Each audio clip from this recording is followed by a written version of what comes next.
नमस्कार मंडळी.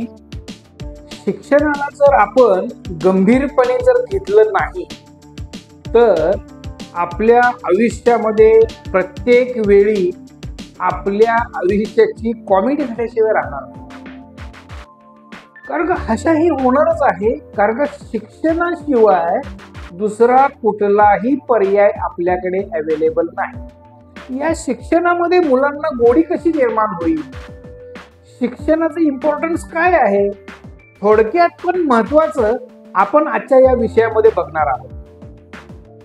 संधी देवता नावाचा एक विषय येतोय, अपॉर्च्युनिटी गॉड.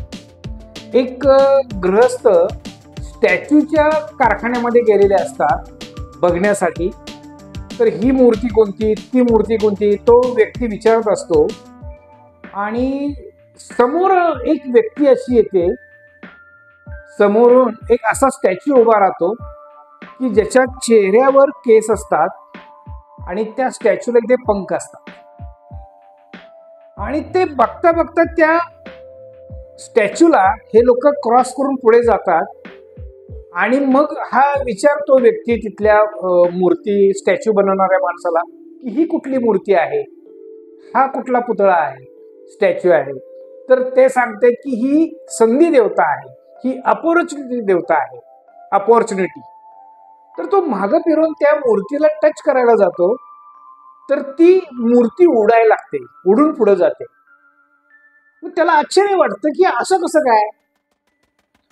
तर सर्वात महत्वाचा विषय हाच आहे की जी काही अपॉर्च्युनिटी आहे, जी शिक्षणाच्या माध्यमातून आपल्याला मिळणार आहे, ही जी संधी आहे, या संधीला समोरून केस असतात म्हणजे चेहरा दिसत नाही, हीच माझ्यासाठी संधी असं आपल्याला कळत नाही.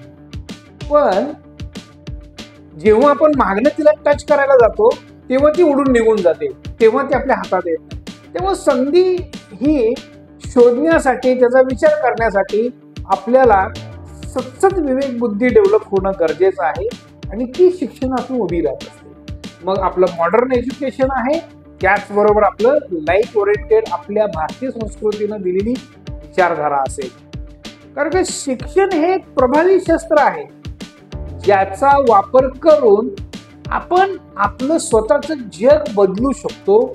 लक्षात घ्या, जेवढं मोठं शिक्षण आपण घेणार तेवढं आपण ज्ञानाने, मनाने आणि पैशानेही मोठे आपण होऊ शकतो, किंवा त्याशिवाय दुसरा कुठलाही रस्ता नाही. पैसा मिळवण्याबरोबर मला मनस्वास्थ्य मिळालं पाहिजे, समाधान मिळालं पाहिजे, शांती मिळालं पाहिजे.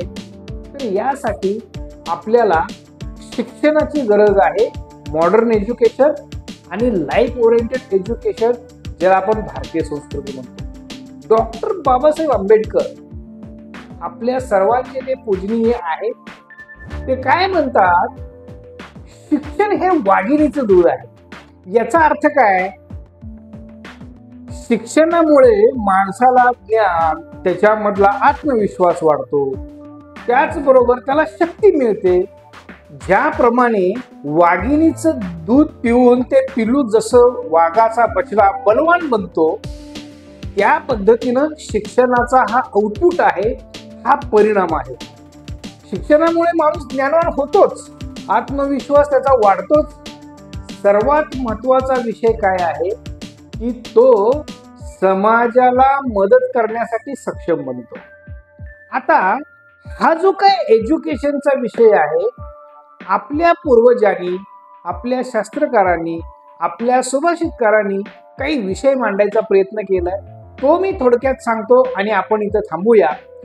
परोपकाराय फलंती वृक्षः, परोपकाराय वहन्ति नद्या, परोपकाराय दुहन्ति गाव, परोपकारार्थम इदं शरीरम. म्हणजे हाच विचार आपल्या पूर्वजांनी सांगून ठेवलेला आहे. वृक्ष जे फळ देतात ते कुणासाठी देतात, झाड कुठलं तरी स्वतः ते फळ खातं का. परोपकाराय फलंती वृक्षा, परोपकाराय वहन्ति नद्या. नदीला तहान लागते, नदी आपण स्वतः सोडून सगळ्यांची तहान भागवण्याचं काम करते. परोपकाराय दुहंती गाव. गायी जे दूध देत आहेत ते केवळ दुसऱ्यांसाठी देत आहेत. तसं हे जे शरीर आहे, परोपकारार्थम इदम शरीरम, हे जे माझं शरीर आहे हे परोपकारार्थ आहे. समाजासाठी त्याचा काही चांगला उपयोग होतोय का, हा दृष्टिकोन आपल्याला या विचारातून मिळत असतो.